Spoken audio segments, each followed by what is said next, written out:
नमस्कार दोस्तों, जनता की आवाज़ में आप सभी का स्वागत है। मैं कन्हैया शर्मा। जैसे कि आप सबको पता है, फिर भी बता देता हूँ, मेरा संतों के साथ विशेष एपिसोड में मेरा उद्देश्य ये है, सनातन धर्म की रक्षा हो सके और सनातन की धर्म की जो रक्षा करे उनसे रूबरू करवा सकूं और संतों के त्याग और तपस्या से आपको अवगत करा सकूं। हमारे साथ संत जुड़े, उनसे हम बात करते हैं। पहले तो बाबा जी, आपके चरणों में कोटि कोटि प्रणाम। सभी भक्तों को आशीर्वाद, सुख शांति और धन धान की प्राप्ति हो।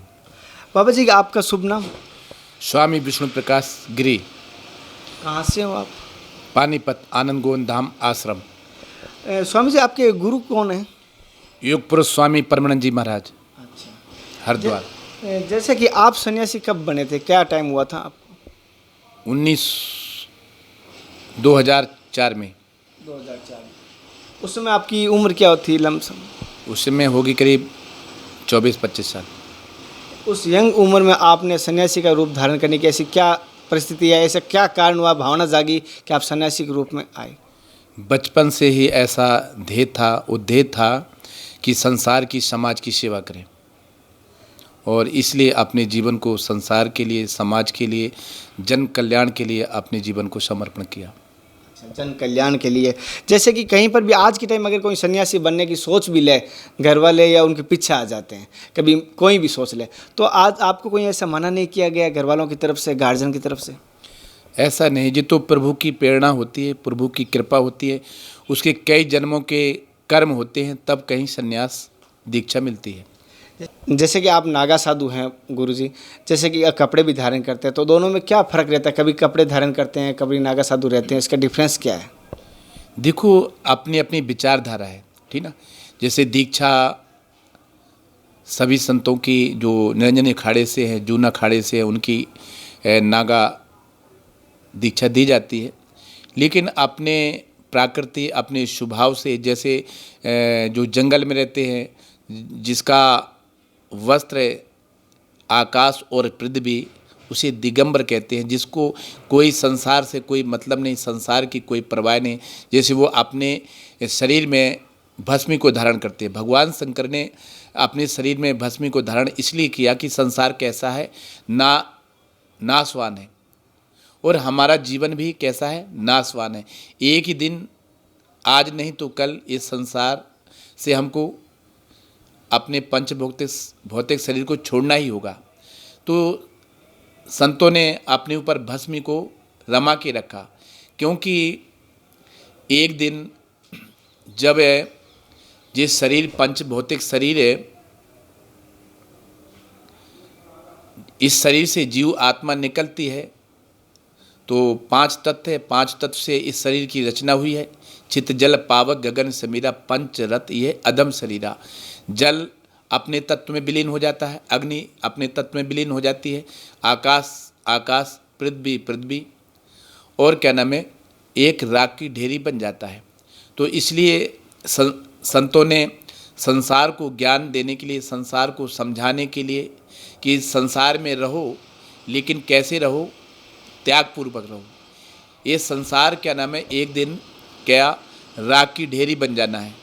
तो संतों ने समाज को दिशा देने के लिए अपने शरीर में भस्मी रमा के रखते हैं। अच्छा, जैसे कि आप कथावाचक भी करते हैं?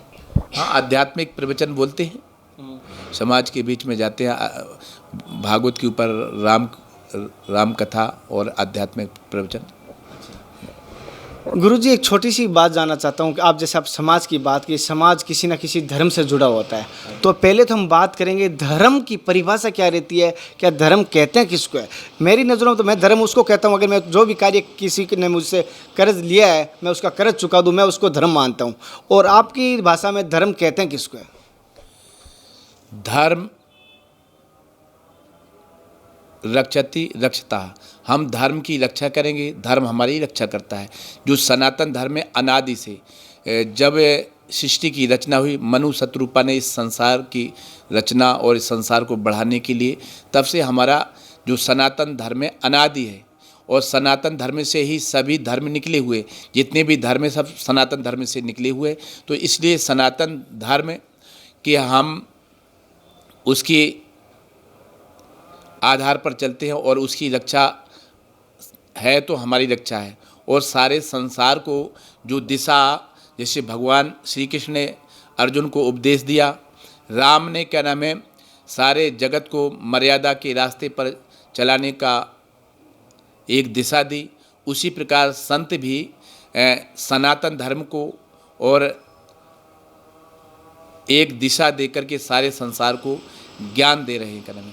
और अगर हम सनातन धर्म नहीं रहा तो संसार क्या हो जाएगा, जो पृथ्वी है वो क्या नाम है नष्ट की तरफ चली जाएगी, क्योंकि सनातन धर्म में सभी धर्मों का सम्मान और सभी जीवों की रक्षा और सभी को एक मानव और सभी से प्रेम भाव और सिखाता है। सनातन धर्म ही एक ऐसा है जो सभी को, सभी जीवों को दया भाव और सभी धर्मों को सम्मान देना, एक सनातन धर्म ऐसा है जो पूरे विश्व को एक ज्ञान देता है।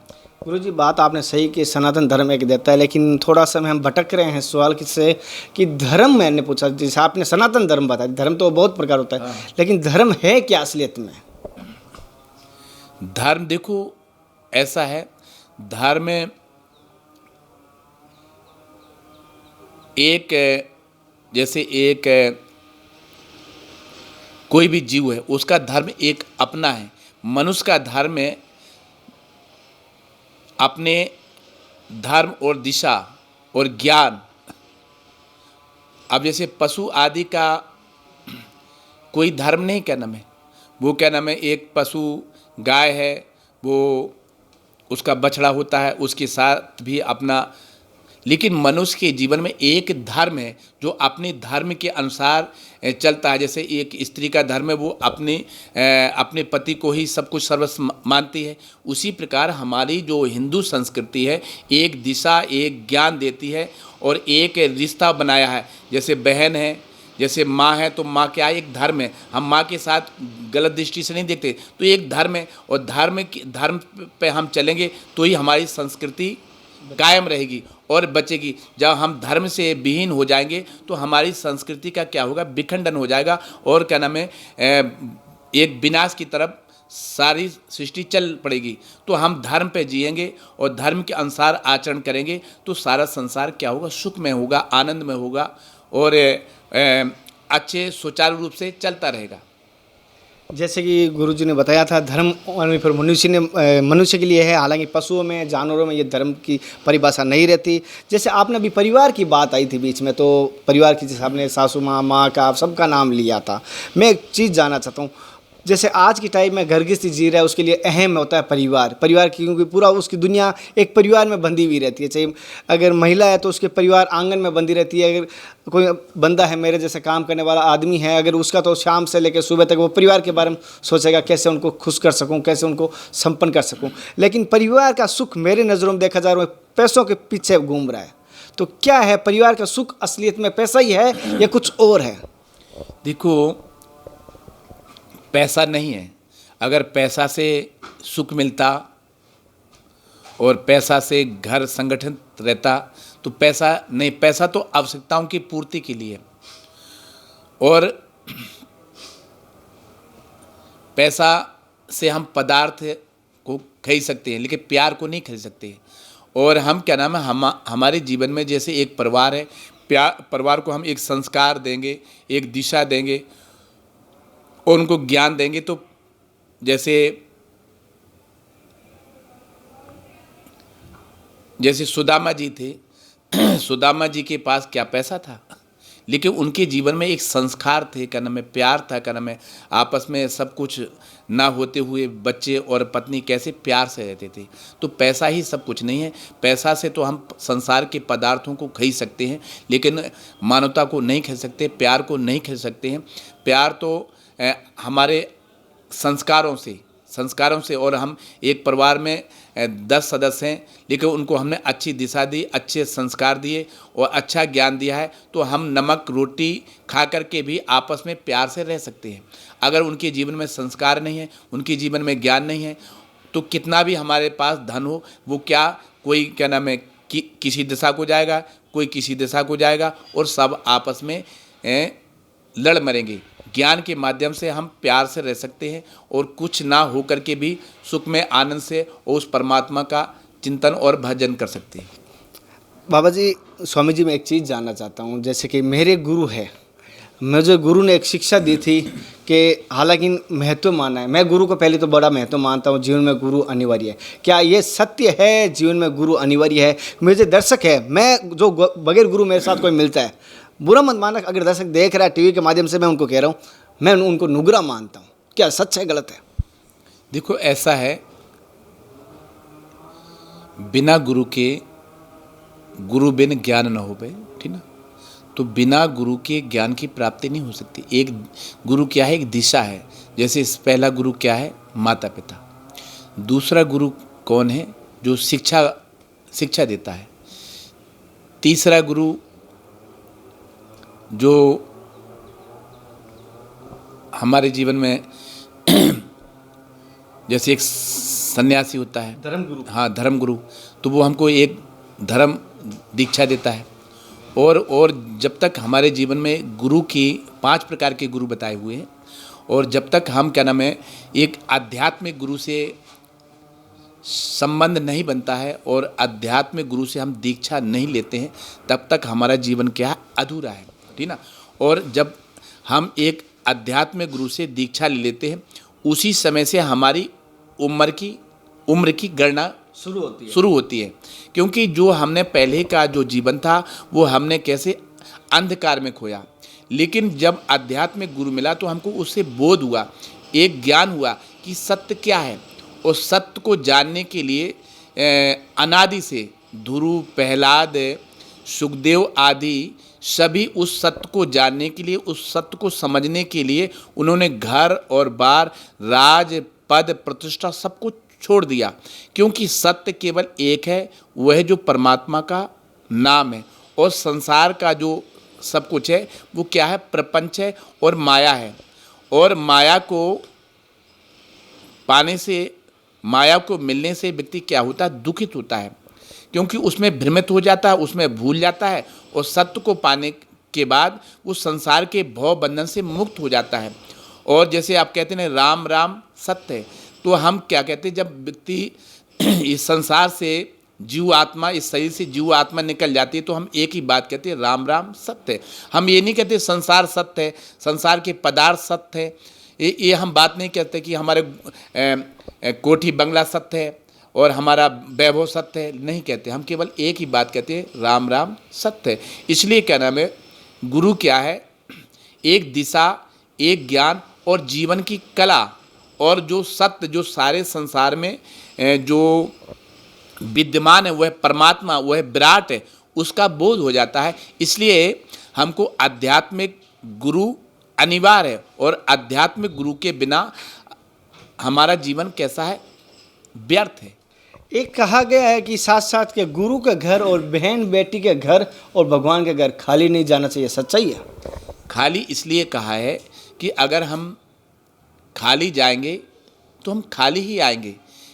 इसलिए हम क्या नाम है, जैसे मंदिर जाते हैं और तो कोई फल है, और जैसे भगवान शंकर है, जल लेके जाते हैं, उसमें चावल है या चीनी है, दूध है, हम डाल के लेके जाते हैं। क्योंकि जब हम किसी को कुछ भेंट करेंगे और उनको कुछ सम्मान देंगे, उसके बदले ही तो हमको कुछ मिलेगा। अगर हम खाली जाएंगे तो खाली ही वापस आ जाएंगे। तो हम जब किसी को सम्मान देते हैं तो सम्मान वो हमको वापस खुद उल्टा आ जाता है। उसी प्रकार हम किसी इष्ट को कुछ अर्पण करेंगे, कहते ना पुष्पम फलम तोयम, पुष्प है, फल है या कोई पत्ती है, हम खाली नहीं, कुछ ना कुछ लेके जाएं। गुरु जी, जैसे आपको पूरा भारतवर्ष देख रहा है, और मैं क्या चाहता हूँ कि उनको क्या आशीर्वाद देना चाहोगे, क्या कहना चाहोगे कि उनका जीवन सुखद में हो? मैं तो उस परमात्मा से यही प्रार्थना करता हूँ कि संसार के जो मानव जाति है, जैसे सर्वे भवन्तु सुखिनः, सर्वे सन्तु निरामया, सर्वे भद्राणि पश्यन्तु मा काश्चित् दुख भाग भवेत्। संतों का अनादि से यही प्रयास रहा कि संसार के जीव सुखी रहें, और वो उनको सुख करने के लिए संतों ने अपने जीवन को समाज के लिए सब कुछ अर्पण कर दिया। और घर बार को त्याग करके समाज के हित के लिए, समाज के कल्याण के लिए, और उनका प्रयास यही रहता है कि संसार के जिस पृथ्वी पर जितने भी मनुष्य हैं, मनुष्य जाति सुखी हो, उनका प्रयास हमेशा यही रहता है। धन्यवाद। गुरुजी ने पूरी बात बताई और धर्म के बारे में बात बताई और अपने परिवार के लिए बात बताई और गुरु की महिमा बताई। और जैसे मैंने बोला, हर घर के अगर किसी घर जाओ 3 घरों में कभी खाली नहीं जाना। उन्होंने भी बोला अगर उन घरों में खाली जाओगे वापस सदा हर जगह से खाली लौटोगे। दोस्तों, हमारे तो दी गई जानकारी कैसी लग रही है कमेंट द्वारा जरूर बताना। फिर मिलते हैं नए संत के साथ, तब तक जय हिंद, वंदे मातरम, हर हर महादेव, हर हर गंगे।